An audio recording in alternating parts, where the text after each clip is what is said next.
need no education. Bu şarkıyı duymaya başladığınızda aklınıza ne geliyor?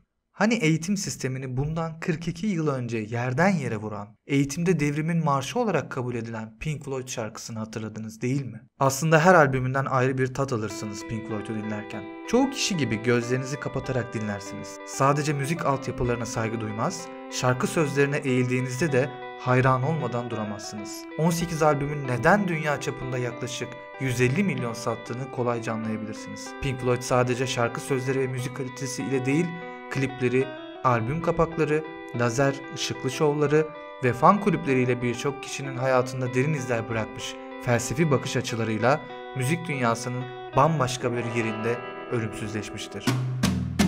Ama biz bugün sizlere Pink Floyd'un içinde sembolik anlamlar barındıran albüm kapaklarından bahsedeceğiz. 1960'lardan günümüze kadar kapaklarda kullanılan imgeler, popüler kültürün tekrar kullandığı ürünler haline gelmiştir.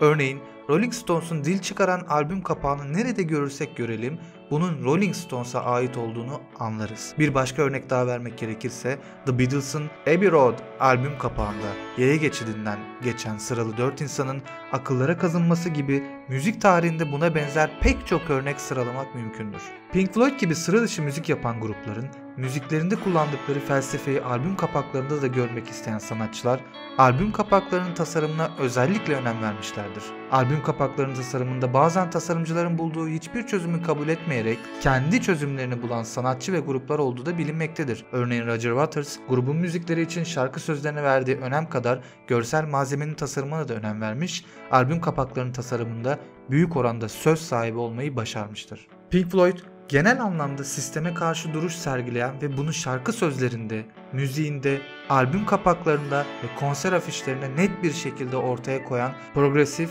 psikodelik rock müziğin mihenk taşlarından biridir. Pink Floyd'un 1969'da çıkardığı albüm progresif ve psikodelik müzik tarzında olan bir çift albümdür. Bu ikili albümün ilki konser kayıtlarının bulunduğu bir albümdür. İkincisi ise grubun üyelerinin solo performanslarının bulunduğu şarkılardan oluşmaktadır. Hem dinleyiciler hem de eleştirmenler tarafından oldukça başarılı bulunan bir albümdür. Albüm kapağında birinci, ikinci ve diğer odalarda yaratılan 3 boyutluluk etkisiyle Pink Floyd'un müziğinde de yapmaya çalıştığı gibi çok katmanlılık etkisi vurgulanmaya çalışılmıştır. Kapakta kullanılan Drost efekti, hangisinin düne ve bugüne ait olduğu anlaşılamayan bir görüntü çizmektedir. Her bir karenin kendi içine belli bir perspektif içinde uzaklaştığı bu görüntü, grubun şarkılarında yaptığı gibi gerçeği sorgulamamızı ister. İlk başta görüntülerin hepsinin aynı olduğu sanılır ama dikkatli bakarsanız işin gerçeğinin hiç de öyle olmadığını anlarsınız. Albüm kapağında yerde duvara bitişik halde duran 1958 yılına ait Gigi müzikaline ait kapağın neden orada durduğuna ilişkin pek çok görüş öne sürülür fakat genel kanı filmde geçen Paris'in yozlaşmış lüks hayatının bir eleştirisi olarak albüm kapağında yer aldığı yönünde. 1 Mart 1973'te çıkarılan Dark Side of Moon, Ayın Karanlık Yüzü albümünün kapağı tüm zamanların en iyi albüm kapaklarının biri olarak gösterilmektedir. Günümüzde hala birçok üründe bu albümün tasarımını görebilirsiniz. Kapaktaki görüntünün geneline bakıldığında ışığın prizmadan geçerek kırılması ve gökkuşağının renklere dönüşmesi, grubun sahnede kullandığı ışık gösterileri ve müziklerindeki anlama dayalı olarak bu şekilde bir imgeleme yöntemi uygulanmıştır. Albümde bulunan şarkılar genel olarak evren ve zaman üzerinedir. Brain Damage şarkısında geçen Ayın Karanlık Yüzü sözleriyle Eclipse şarkısında geçen Ayın Karanlık Yüzü yoktur, aslında ayın tamamı karanlıktır sözleri yine grubun diğer şarkılarında olduğu gibi bilinen gerçekliğin sorgulanması ve uyumsuzluk teması da görülmektedir. Üçgenin 3 boyutlu hali olan prizma, Mısır piramitlerinin ezoterik anlamını da akla getirmektedir. Kadim bir sembol olan üçgen gökyüzüne de işaret etmektedir ve albümdeki şarkıların geneline bakıldığında evren ve zamanla ilgili sözlerin yoğunluğu da dikkat çekmekte. Animals albümün çoğunlukla George Orwell'ın Hayvan Çiftliği kitabından esinlendiğine inanılır. Ancak George Orwell kitabında Sovyet komünizmine göndermeler yapmıştır. Animals ise kapitalizmin şekillendirdiği modern Avrupa'daki insanlar ve onların yöneticileri betimlenmektedir. Albümdeki şarkılardan da anlaşılacağı üzere hayvanların her biri belirli insan tiplerine karşılık gelmektedir. Örneğin köpekler açgözlü iş adamlarının elinde birer kukla haline getirilmiş insanları temsil eder. Boynuna tasma takılmış, özgürce karar veremeyen ve sonunda yalnız başına ölüme terk edilen insanı temsil eder. Domuzlar ise şarkıda 3 bölümde bulunur ve bu 3 bölüm farklı karakterlerdeki domuzları simgeler. Birinci domuz, zengin ancak ağlanacak bir halde olan bir kodamanı temsil eder. İkinci domuz ise tam olarak neyi simgelediği belli olmasa da haksız yere insanlara müdahale eden baskı unsurunu temsil eder. Üçüncü domuz, dönemin pasiflik taraftarı söylemlerine oldukça ağır eleştiriler getirir ve halkın sokağa dökülmemesi için çabalayan önemli figürlere bir karşı çıkış ve hakaretler içerir. Albümün genelinde bahsi geçen kapitalist sömürgeci zihniyeti bir eleştiri olarak kullanılan uçan domuz ise bir dönem konserlerin genel temasını da oluşturmuştur.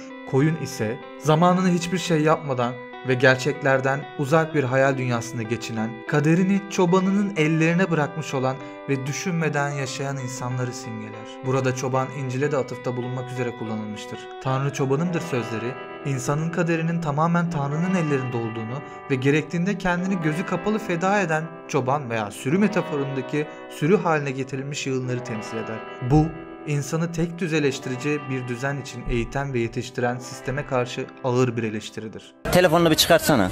Ya ben gerçek bir insanım. Tamam. Telefonum da bu. Tamam. Görmeyen, duymayan ve karşı çıkmayan sessiz çoğunluklara karşı yapılan eleştiriler diğer şarkı sözlerinde de anlaşılmaktadır. İnsan sadece duvardaki bir diğer tuğladır. Albümün kapak tasarım önerisini Roger Waters yapmıştır.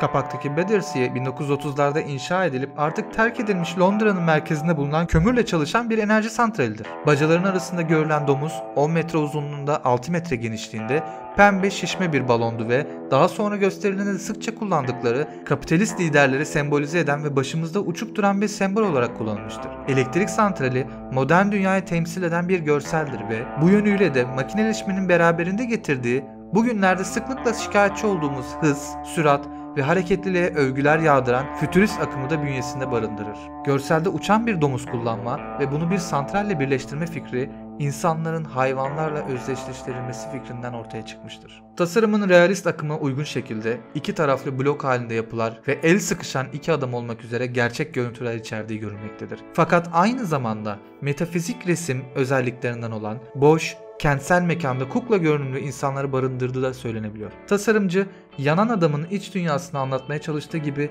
yanma eylemi sırasında gerçekte olamayacak bir hareket içerisinde bulunmasıyla aslında kişinin orada olmayışını da vurguluyor. Dikkatli bakarsanız çok mekanik, samimi olmayan bir el sıkışması var.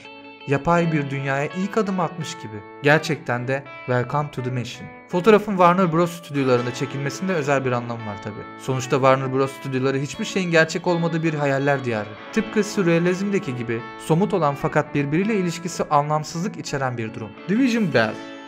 Mart 1994'te David Gilmour, Wright ve Mason Division Bell albümünü yayınladılar. Albümün isim babası yazar Douglas Adams'tır. Albüm kapağının tasarımı Storm Thorgerson tarafından yapılmıştır. Pek çoklarına göre birbirine bakan bu iki yüz ve ikisinin bir araya getirdiği üçüncü bir yüz, Sid ve Roger'ın hayaletleridir. Albümde genel olarak iletişimsizlik, savunma halleri, toplumdan kopuş, anlaşmazlık, aynı anda karşıt duygular beslenme ve yaşananları anlayamamak, paylaşamamak gibi temalar ağırlıktadır. Katedralin iki figürün tam ağız boşluklarına gelecek şekilde görselleştirilmesi, kutsal bir anlam taşıması ve kişiler arası birleştirici rolüne bağlanabilir. Uzaklara gidildikçe berraklaşan gökyüzünün ise insanlar arası iletişim ile çözülen problemleri temsil ettiği düşünülebilir. Peki ya sizin en sevdiğiniz Pink Floyd şarkısı ve anlam bulduğunuz Pink Floyd albüm kapağı hangisi? Ve size göre bu albüm kapakları aslında ne anlama geliyor olabilir? Videomuzu beğendiyseniz beğen butonuna basmayı ve içerikle ilgili yorumlarınızı bizlere belirtmeyi unutmayın.